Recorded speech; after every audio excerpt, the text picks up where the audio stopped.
Si vous souffrez de douleurs abdominales, de ballonnements, de gaz, ou si votre transit intestinal vous fait vivre des montagnes russes, alors cette vidéo est pour vous. Restez bien jusqu'au bout, car on va décortiquer tout ça ensemble. Le syndrome du côlon irritable, qu'est-ce que c'est exactement? Ce n'est pas une maladie au sens strict, mais plutôt un trouble fonctionnel de l'intestin. Concrètement, votre intestin est hypersensible et réagit de manière excessive à divers stimuli.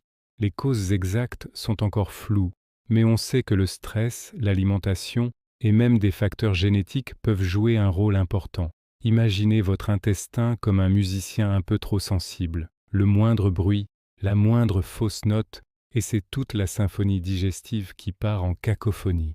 Les symptômes varient énormément d'une personne à l'autre. Pour certains, ce sera une constipation chronique.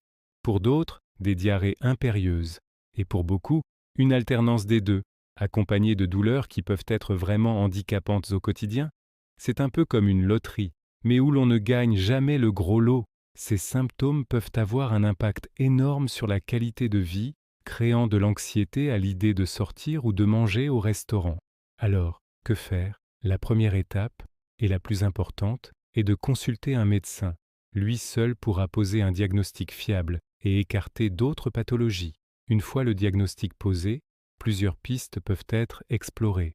Côté alimentation, identifier les aliments qui déclenchent vos crises est crucial. Tenir un journal alimentaire peut être une aide précieuse. On parle souvent du régime pauvre en FODMAPs, qui consiste à limiter certains sucres fermentés cibles. C'est une démarche à faire avec un professionnel de santé pour éviter les carences. La gestion du stress est aussi une clé fondamentale.